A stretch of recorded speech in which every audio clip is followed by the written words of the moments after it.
जिसको सिनफ़े नाज़ुक कहता रहा ज़माना, वो जिसको सिनफ़े नाज़ुक कहता रहा ज़माना, वो ज़ुल्म का हमेशा बनती रही निशाना। सिनफ़े कवी भी जान लेके है ये ताज़ियाना, सिनफ़े कवी भी जान लेके है ये ताज़ियाना। हर दौर में है औरत का मोहताज ज़माना। वो नर्स बनकर तुमको जीना सिखा रही है, वो नर्स बनकर तुमको जीना सिखा रही है डॉक्टर तो तुम्हारी जानें बचा रही है।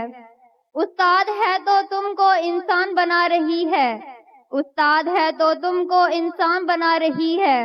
वो मील मील चलकर पानी भी ला रही है। औरत सुबह के तारे की मानित है। जिस तरह आसमान की लतीफ दरख्शां गोद में तारे गोहर की मानित होते हैं, इसी तरह पाकबाज औरतें इस धरती की जीनत हैं। ख़वातीन मुख्तलिफ शोबाए जिंदगी में अपना अहम किरदार अदा करती रही हैं और करती रहेंगी। औरत अगर माँ के रूप में है तो शफ़क़त रहमत, बहन के रूप में है तो गैरत व नामूस, बीवी के रूप में है तो शोहर की हमदर्द और गमगुसार। वतन अजीज के होनहार सपूतों को जन्म देने वाली औरत ही होती है। चाहे औरत किसी भी रूप में क्यों ना हो, वो हमारे वतन की इज्जत है, हमारे वतन की शान है। इसलिए औरत की तालीम लाजमी है। बल्कि हम यूं भी कह सकते हैं, वतन अजीज की जिंदगी में रूह फूंकने वाली औरत ही होती है। लिहाजा औरत की तालीम और तरबियत पर तवज्जो देना बहुत जरूरी है। तो आइए देखते हैं ड्रामा नामुसे वतन, जिसमें वतन की बेटियां किस तरह अपने फराइज निभाने के लिए अपना हक मांग रही हैं।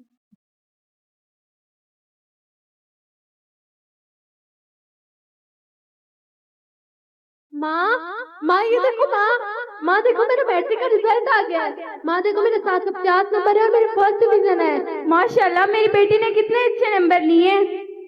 दादाबू ये देखिए मेरा मैट्रिक का रिजल्ट। दादाबू देखिए मेरे 750 नंबर है। दादाबू आप मुझे आगे पढ़ने की इजाजत देंगे ना?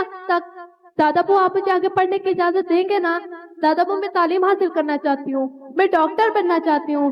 दादाबू प्लीज मुझे आगे पढ़ने की इजाजत दे दें। बस बस आगे पढ़ने की कोई जरूरत नहीं है। तुम आगे पढ़ के क्या करोगी? कौन सा तुमने कारोबार और जायदाद संभालनी है? मेरा हमनशीन और वारिस तो मेरा ये पोता है, मैं तो इसे पढ़ाऊंगा। बस तुम चली जाओ यहाँ से, जाओ यहाँ से। लेकिन क्यों दादाबू? मैं आगे पढ़ना चाहती हूँ, मैं तालीम हासिल करना चाहती हूँ। दादाबू ना ही मुझे आपकी जायदाद चाहिए और ना ही मुझे जानशीनी, मुझे सिर्फ इल्म का जेवर चाहिए। प्लीज दादाबू प्लीज हक से महरूम ना करें। जो मैंने कह दिया वो होगा। माँ देखो ना माँ तुम ही दादाबू को समझाओ कि मुझे आगे पढ़ने की इजाजत दे दे। माँ मैं तालीम हासिल करना चाहती हूँ, माँ मैं डॉक्टर बनना चाहती हूँ। प्लीज तुम दादाबू को समझाओ। काश बेटी मैं ऐसा कर सकती, लेकिन बेटी ये तो वही खानदान है जिसने तुम्हारी बहन को नहीं पढ़ने दिया, तो आज तुम्हें कैसे पढ़ने की इजाजत दे सकते हैं?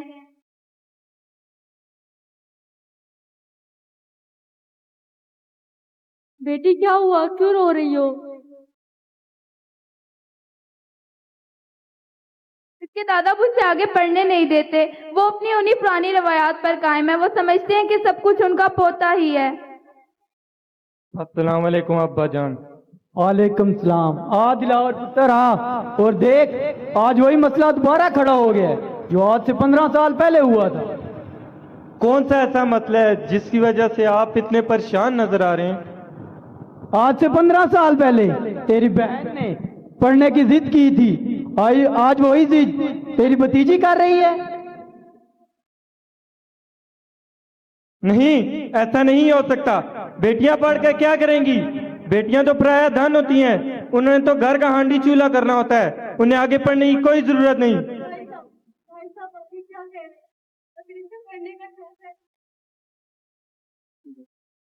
भाई साहब आप ये क्या कह रहे हैं? अगर इसे पढ़ने का शौक है तो इसे पढ़ने दे।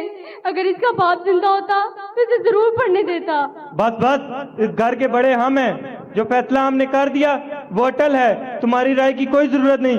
भाई साहब आप हुजूर सल्लल्लाहु अलैहि वसल्लम का फरमान भूल चुके हैं कि जिसने अपनी 3 बेटियों की परवरिश की और उन्हें तालीम दिलवाई तो वो जन्नत में मेरे करीब होगा।